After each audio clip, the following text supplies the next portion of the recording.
Welcome to People's Church Podcast.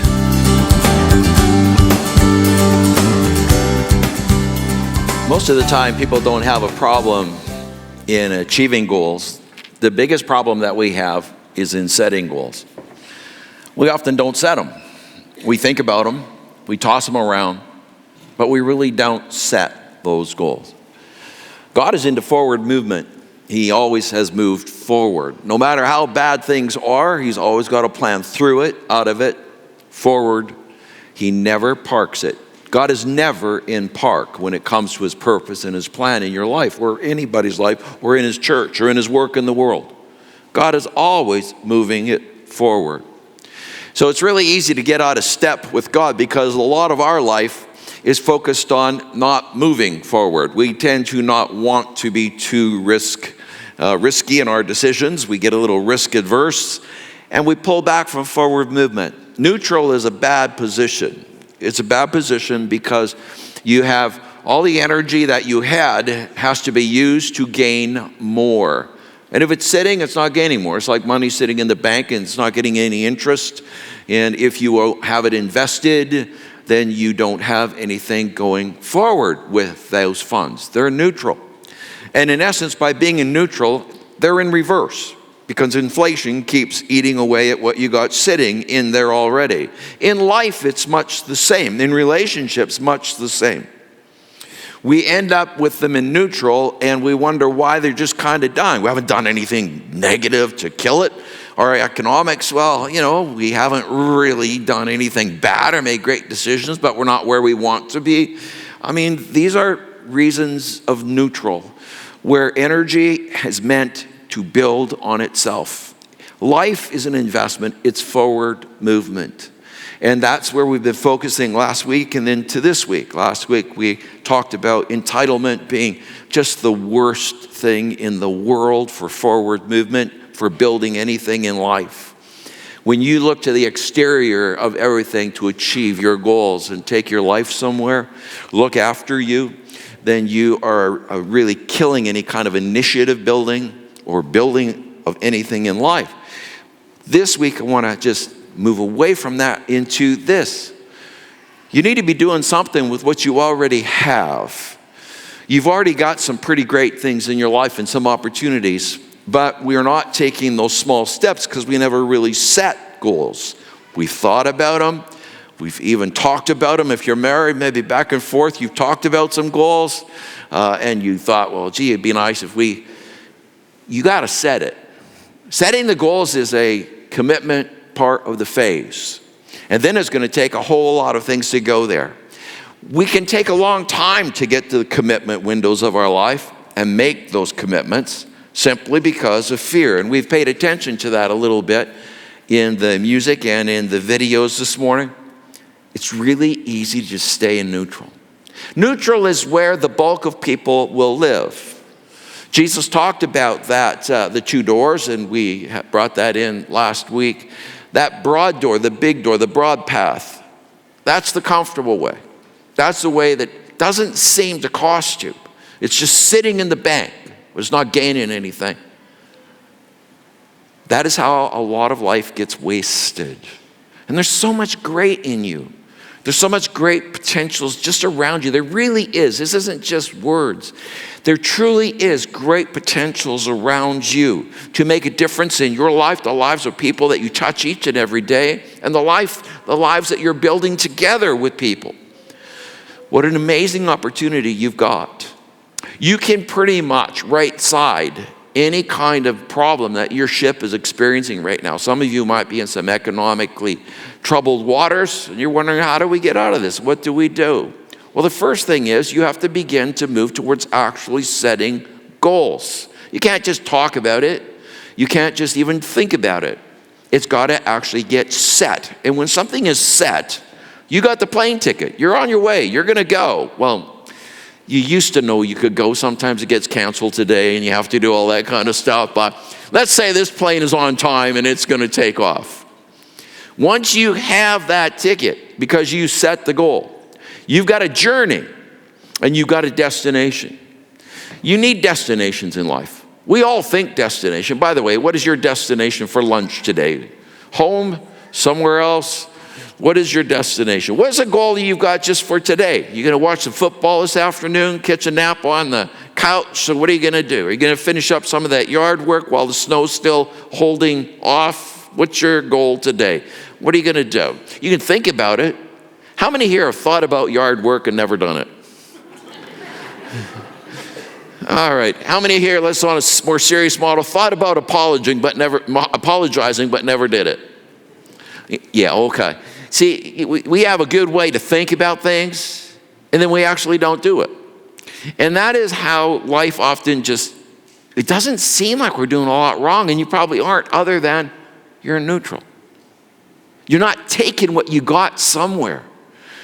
Life needs to be lived out of goals. If you get rid of entitlement and start taking the ownership of your life and you own responsibility and you don't expect everybody to take care of you and that you are somehow special amongst everybody else and they need to look after you, if you get rid of that and you start grabbing a hold of what God has already gifted you with and then commit to it and then look to his leadership, you've got some things you can really turn around. So we want to talk about how to establish a clear end game today. Fresh Hope is the overall title. Next week, we'll be talking about the fruits of your life and begin the last 2 weeks on this particular fall intensive.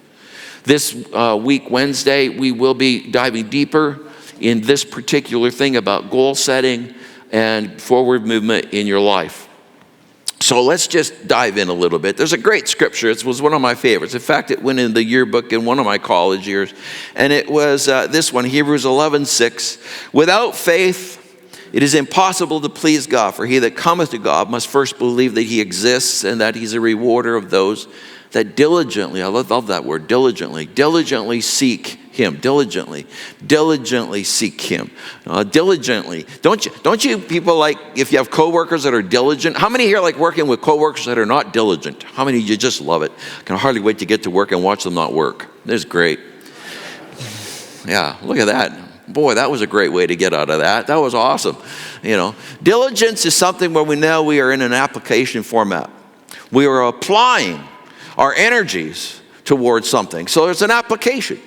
Diligence, doing anything diligently, is what we will often call the work ethic. That person has a great work ethic. In sport, what coaches are often looking for is not just talent alone. They're looking for also work ethic, because talent without work ethic is not very good at all. Actually, it can really be a spoiler for the whole team. But if you got work ethic and maybe not peaking in talent, that can really pick a whole team up, because people look at the work effort and say, wow, that person's just playing above their heads. It's an interesting line, isn't it? Above their heads. They're playing above their heads. That team just played above their heads. The Oilers are not playing above their heads right now. But I have a prediction. They're breaking out sometime in the future. I'm not committing. No, they're going to break out. They play today, don't they, later on? Do they? Tomorrow. Okay. Darn, I had it for today. Okay. So they're going to break out tomorrow. You watch. Gagne back. He's back. Mr. Sparkplug. There you go. When we understand how valuable diligence and work ethic is, we can start turning things around. What does faith have to do with that? Well, faith is diligent. He says, if they diligently seek me, God loves your work ethic. Are you working your faith? Do you have goals that work your faith? Goals for today? Goals for this week? Maybe big goals, like life goals. Like, do you have that kind of hold of what faith and how practical it really is, that there's a diligence required from you to bring what faith can into your life, into your family, into your finance? It's very critical that we understand that diligence, the work ethic, is core. And so how do you begin to establish clear end games? Well, to set goals, you have to here's how you start setting goals. You've got to ask the right questions to set goals. You have to ask the right questions. And that's for an individual. By the way, that's for teams, that's for business, that's for anything. Churches. You got to set goals. You got to ask the right questions to set goals. Now, we're going to refer to a story. The entire story is found in Genesis 24. It is called the success chapter of the Bible because success is mentioned 5 times, I believe, in that particular chapter. And it's a story about Abraham making a decision and sending his servant Eliezer, who runs the household. He's like the chief executive officer of the business and the household. He sends him on a journey to find a wife for his son Isaac. And in this, we find incredible questions and principles about setting goals and then being out there to achieve goals, reaching them. Let's start with this. Here's a great question for starting down that path. Where am I now and what would I like to change? I want you to take something right now in your mind. Maybe it might be something like hard kind of a data, like a finance thing in your life. It might be a relational thing. You begin always to set a goal by an evaluation of your current condition. Saying, here's where we are at in this relationship. We've got some really good basics going, but right now in our relationship, we're just too driven by outside matters to actually deal with inside matters. So we need, where are you at? You have to assess. In our finances, we're okay, but we're not getting ahead. We don't have anything that's really pushing us down the road on this. So we really need to get our minds together and we need to come up with a plan and set a goal. Neutral kills. Goals bring you forward. It's not goals just in the way that the world puts at it, and they look at goals as sort of, this is the way you measure the content of your life. The content of your life is your relationship as a Christian, is a relationship with God, the first commandment. Love the Lord thy God with all thy heart, soul, mind, and strength. By the way, that can break down into goals into your life. That's an overall objective. Now, what are the goals? Well, the goals is for my love for God to be shown at work. And here's how it can be shown at work. Here's how it can be shown in my family. Here's how it can be shown to strangers on the street. The love of God. But that's an objective. A goal is, how do I get there? What am I going to do? What actions do I take? So I start with this very simply, where am I now? Good, there's some good. And then there's big gaps. There's things, it's got to be different. Maybe that's relationally. Maybe that's financial. Maybe it's health. Maybe you want to drop some few pounds. Maybe you want to pick up a few pounds. I know a few people around. You guys need to eat. And I have a list of junk food for you that will definitely improve your skeletal formation right now. There's simplicity to it, but the complexity is all of the emotional data around that. Often we don't want to look at where we are right now. Have you ever noticed that? How many here love opening bills? We don't want to look at the data. We want to avoid the data. Let's not look at the data. And certainly don't go seek it. So the idea of this avoidance simply is a fear-based response to things. I just don't want to see it. If I ignore it, it'll go away. No, that's neutral. It's just sitting there. And it's losing strength and value. So you got to deal with it. So where am I now? And this one, what would I like to change? Okay, right now, just in your relationship, let's just deal with something that is really core to all of us, relational world. You might be in need of a friend. I'm serious. Do you know that right now they're calling, and I'm sure you've read a lot of the same articles and studies and all of that, loneliness is epidemic and it is increasing. The loneliness factor of people is huge right now. Loneliness, not being alone. We're not talking about being alone. There's time to be alone. But loneliness is different, isn't it? Loneliness is where the gap relationally, that connection's not there. And we don't have that kind of comfort level with people where we can be ourselves and experience other people in the same way. And we have this comfort zone, we're appreciated and valued, and there's somebody that actually likes to be in our space, and I like to be in their space. And some of you are really suffering in that area. Sometimes you as couples. Loneliness is something you may want to change. And you've never thought about it in breaking it down into goals. Why not? Why not? If you wait for it to just happen, just sort of like happen. You know what I mean? Just happen. Abraham in this story, his son, he wants to go find a wife. Now, this is a different culture, different time. He wants to go find a wife for his son, and he's got a very particular shopping list, okay?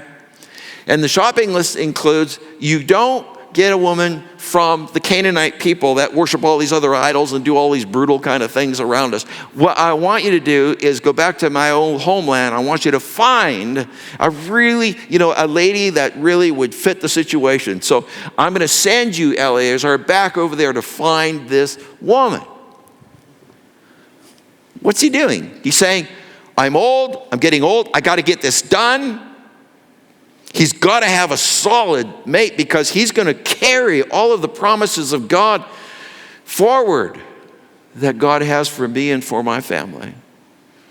So he gets about business to get it done. And he wants change in this. And he knows specifically what he wants. In relational world, that you need to get strategic. You need to take greater risk. You need to, get out of your own comfort zone instead of trying to find people that fit your, would you hear this math? Hear this math, please. Get out of trying to find people to fit your comfort zone. Did you catch that? That's a lousy strategy because your comfort zone is a very narrow comfort zone, narrow band. You need to be willing to build relationships to get into other people's comfort zone and experience that. You need to be looking outside your own little comfort zone and say, find me somebody that fits this. Go fit. Go move out there. Take the risk. You'll find your life growing. You'll find your comfort zone expanding. Because what is your comfort zone based on? It's not really based on your personality, folks. Don't kid yourself. It's based on fear. They won't like me. And if they don't like me, I'm the only thing I got.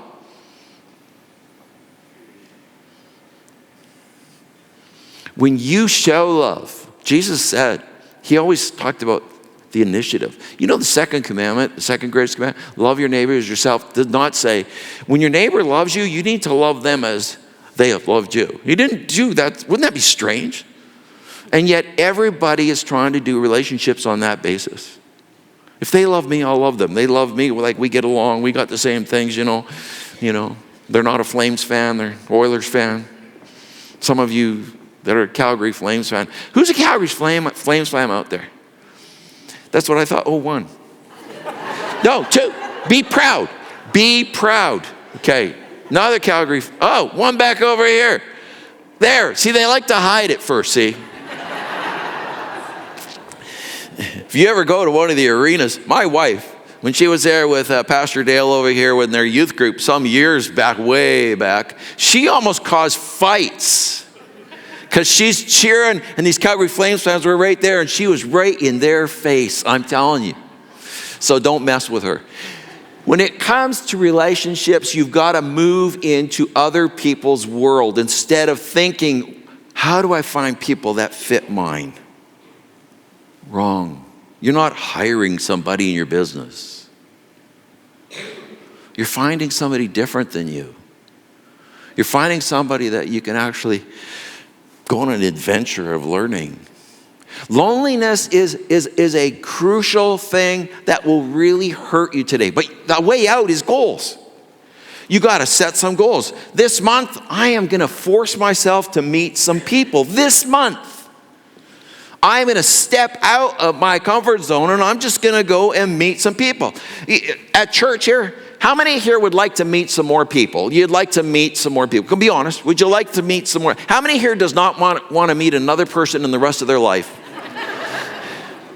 Okay, we're going to book you with Pastor Bob for counseling.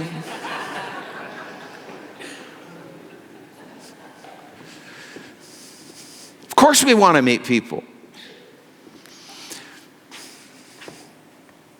So when it comes to your relational world, you got to move.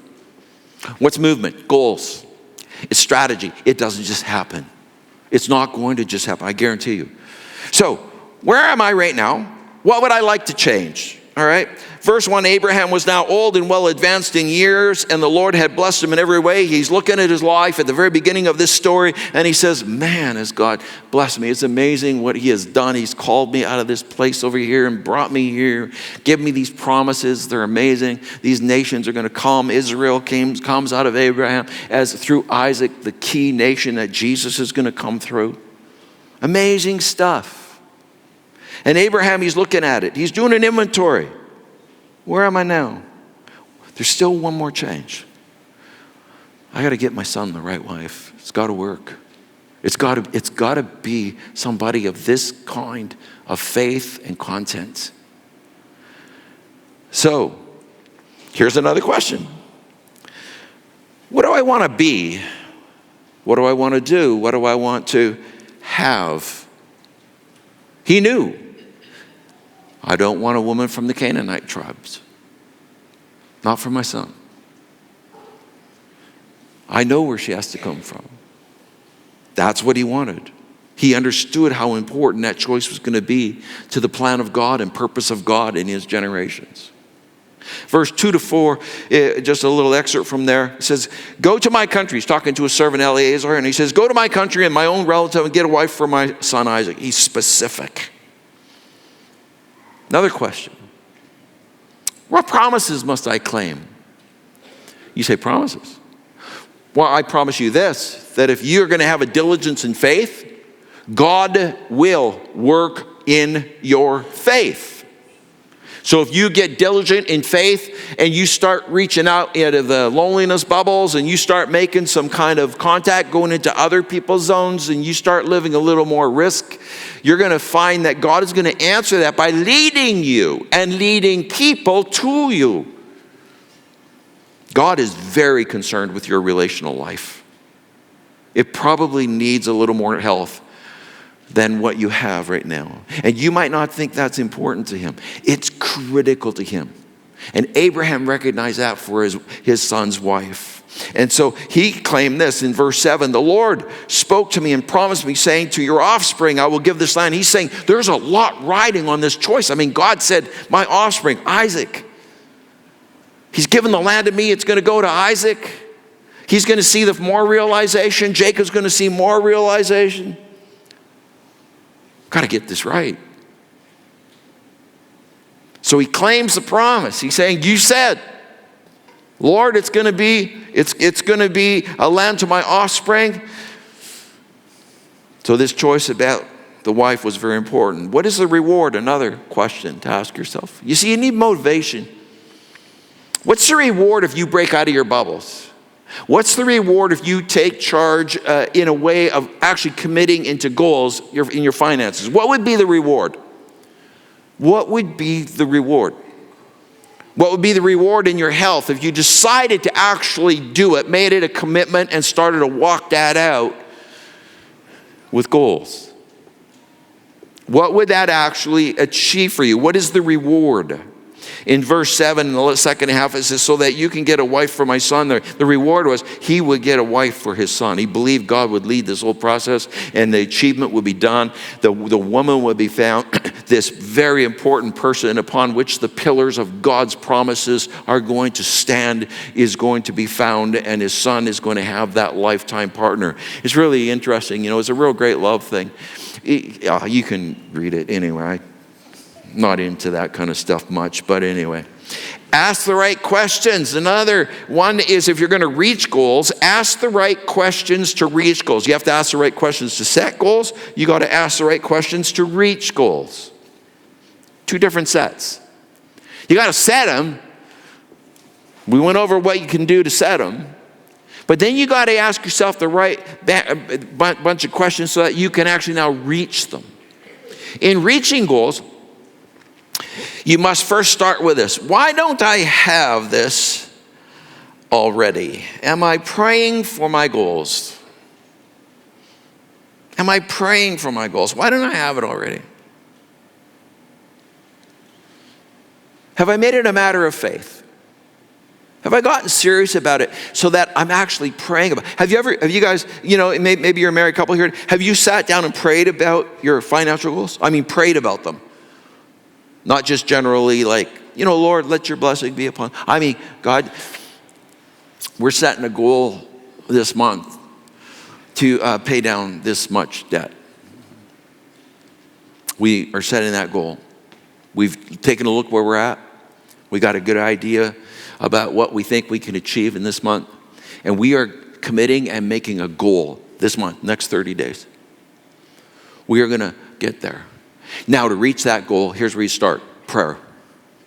You say, Lord, help us. Let your hand be upon this goal because we know that we need you to achieve these goals. This isn't just human discipline. Father, we need your presence and power. We need your encouragement. We need that which is going to come and facilitate the achievement of this goal. Prayers. Sometimes we're praying so generally, it's good for nothing. That's not diligent faith. Diligent faith takes on specific things. And it says, here is what we are praying for, specifically. Next 30 days, I'm going to break out of my bubble. I'm going to meet at least 2 or 3 people I've never met before, and I'm going to seek to actually open up my life and maybe go their way a little bit and find out what their interests are and see if I can jump into a shared interest.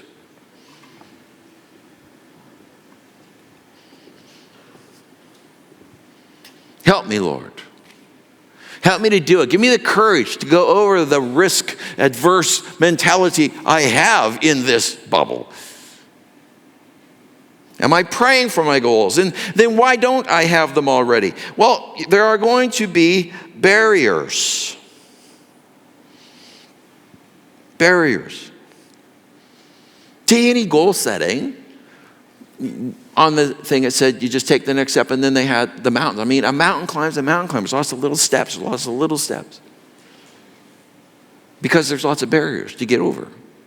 And you're not going to be able to take one running leap and jump completely over the barrier.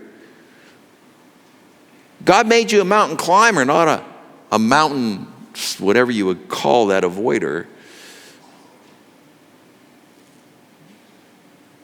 Take it in steps. What are the barriers? What are your problems? How do I intend to get there? How do I intend to get there? What is my plan?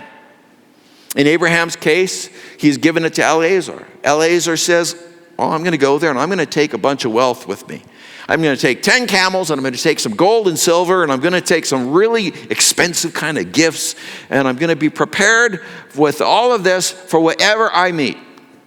And as he's approaching the hometown that he's been sent to, he's coming in an evening, and that's when all the ladies would come out and draw water.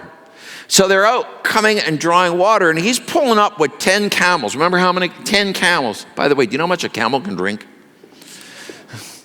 Gallons and gallons and gallons and gallons. One camel. Multiply that by 10. You get the idea. He's pulling up. There's a young lady comes out. Says that she was very beautiful. Name is Rebecca.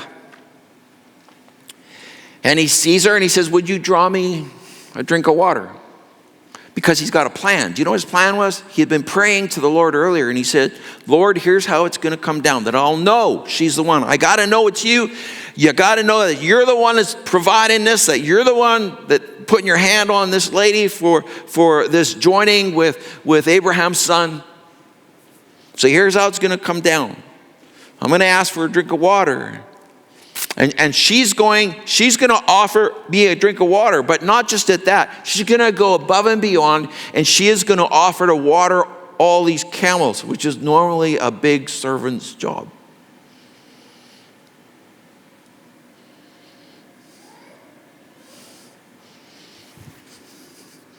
So Rebecca comes along, he asks for water, she says, yeah.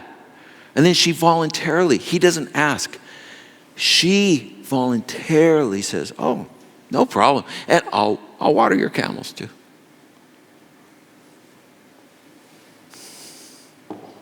Okay. What that is like today is, yeah, guys, I'll fill your tank with gas, and I'll fill your toys with gas, and You're looking for somebody with character. And that's what he found in this lady, voluntarily exposing who she really was in one simple test. And what is it? A servanthood test. A test of the heart to know whether they have in their heart the ability to serve. Because if you're going to be a great leader, if you're going to be great in what you do, a great dad, a great mom, a great business person, a great friend, if you're going to be that, you have to be a servant that doesn't first consider your own interests. It wasn't in her interest to give him water or to feed his camel, certainly. She was there to do what they always did. Bring some water back for the household for the evening. What an amazing test. What a wise man Eliezer was. He understood how to understand this lady, what his expectations were. How do I intend to get there? He had a plan. He knew how to spot the winner. And he did. Another question. What discipline changes will be needed? I'm going to give you 4 areas of discipline changes that you will need. It's not on your notes. You have to write it in the sidelines. You ready? You're going to need discipline in your decisions. Eliezer shows this. If you read the story, you're going to find that he had great discipline in his decisions. He had pre-decided what this plan would be, and he stuck with this plan. And he made the decisions to facilitate it. Another thing you're going to have to discipline is your appetites. Your appetites, which are usually around your own comfort. The body's always interested in its own comfort first. You're going to have to discipline your appetites. But I don't feel like look, if you're over 9 years old, I hope you've left that behind you a lot. I don't feel like it. Clean your room. I don't feel like. Take out the garbage. I don't feel like it. Eat the chocolate bar. I feel like it.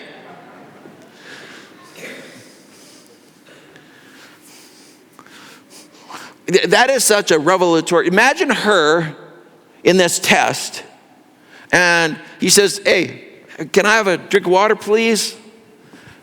And she says, "I don't feel like it." Not her.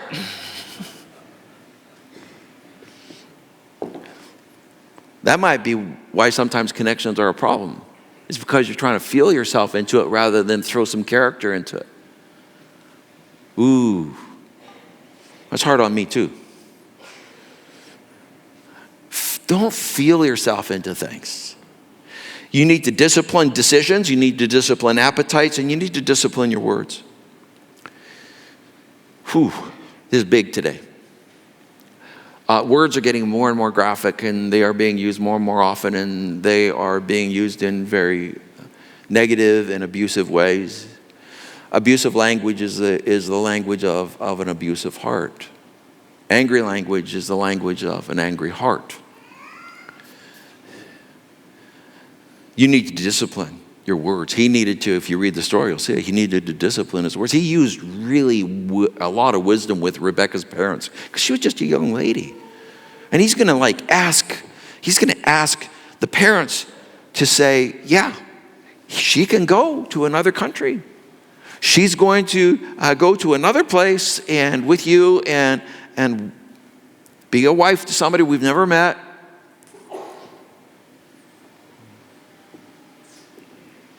He had to use a lot of wisdom with his words. He disciplined his words. That was sort of my wife's journey, by the way. She left Winnipeg, and then we were interning up in, helping out up in Manning. She left Winnipeg and went to Manning. She was 18. I was 16. Okay, little bad math there. I was 21. She was 18. The parents, never once sat me down and said, I really think you should try and live in Winnipeg here. They're godly people. They were godly people. Decisions, appetites, words, discipline, time. You have to discipline time. He had to discipline time. They were saying, hang around for 10 days. Thank you for the gifts. He gave them gifts. Thank you for the gifts, but we need to consider this. Hang around for about 10 days. And he said, don't delay me now that you have decided that she should come with me. So what they did, they brought her in and said, do you want to go with him like today? Rebecca said, I will go. Boy, this girl had some content right through. So did the family, and so did Eleazar.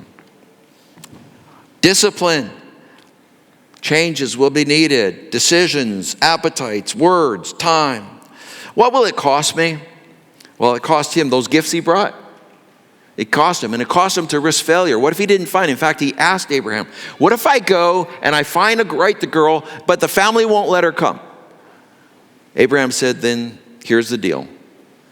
You are free from your promise to me, your vow to me. Because he had to actually put his hand under his hip, which was a way of a vow, while he was sitting, and make a vow that he would carry this out. And Abraham said, you'll be free from your vow. What will it cost you? Risk. Dealing with your fears. It will cost you the best of what you got to get the best that God has. You can't give God second best or things you want to throw away or you're ready to give or to goodwill. He gets the best or he gets nothing. You want to live successfully? I guarantee you that is a fundamental. You recognize that God is asking the best from you. Not just anything, the best. Your best time. Your best energy, your best words, your best appetite management, your best decisions. He's looking for the best. And what will it cost you? It's going to cost you. I guarantee you. It's going to cost you the best that you've got to have God's best. But God's best so outstrips the best that you could provide for yourself or try and hang on for. It's going to cost you. Who do I need? Final question. Who do I need to form a team with? You know, personal goals, it's not so personal. If they're not shared in energy, you're not going to get there. You're going to need massive amounts of encouragement and wisdom and friendship as you go towards goal achievement. When you set goals, you must be willing to move outside your own zone and form the right teams. So if you want to drop 10 pounds in the next couple months, you're going to have to ask yourself that kind of question. So who do I need on my team? What kind of team do I need? Yeah, do you need on your team? Oh man, I just had the best chocolate bar and they got a sale on them down over here, and it's like, this is not a team member for you.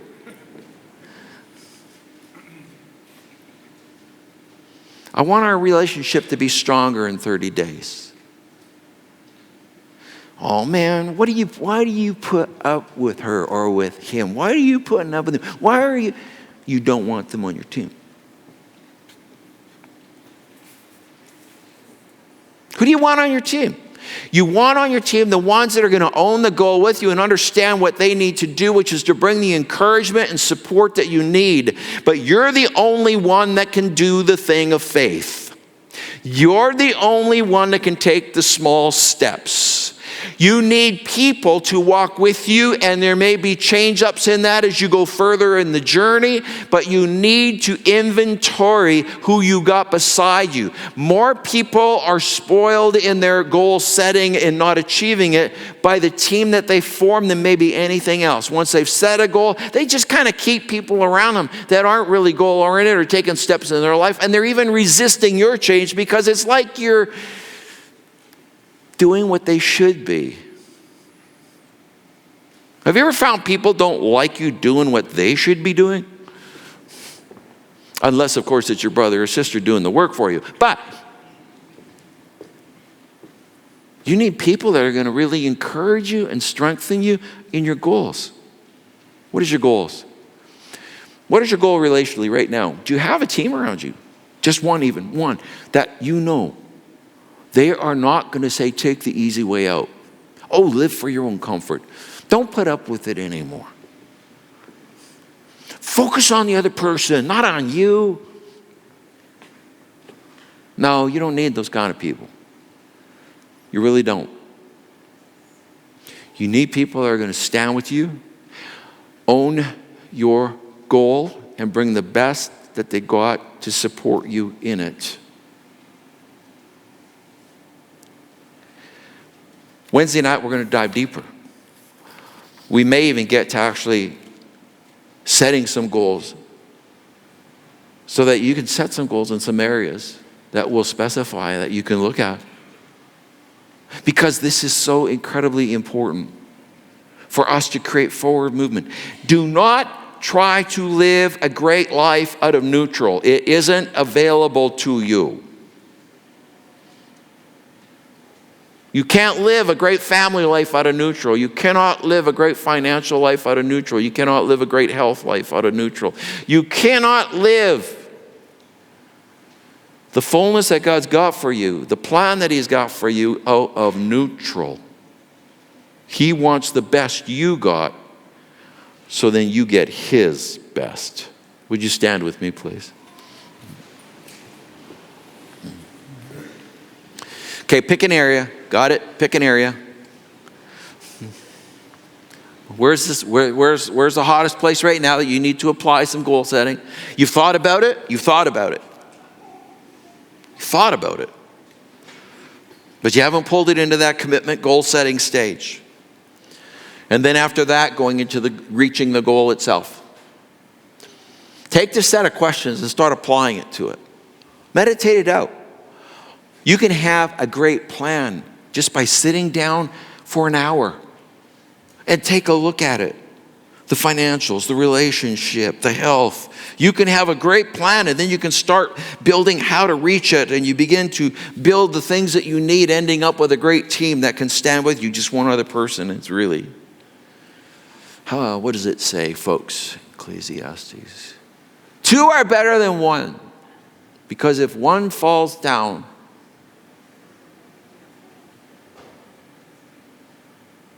there's another one to help lift them up.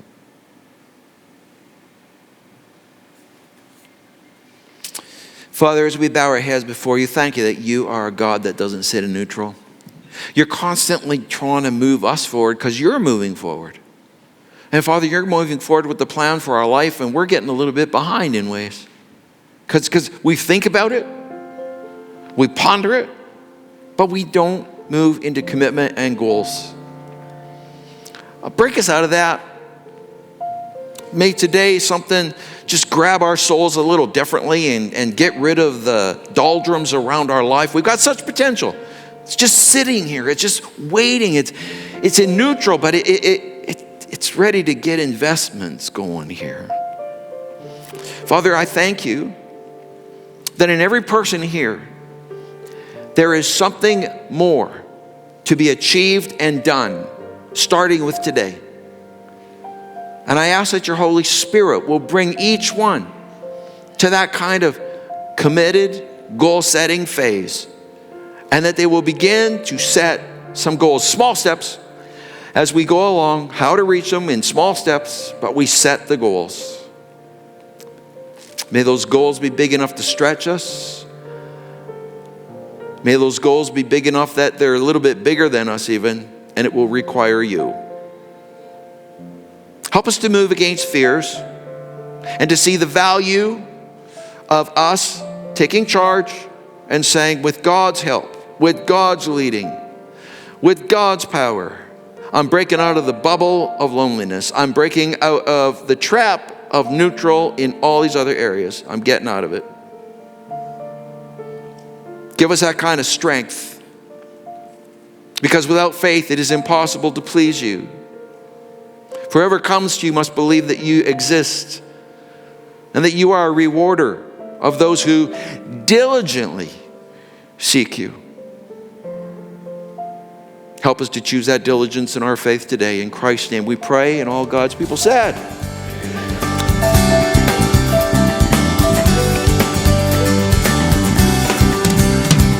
Thanks for listening. If you find this program helpful or would like to learn more, please give us a call, 780-539-0572, or email mail@peopleschurchgp.com.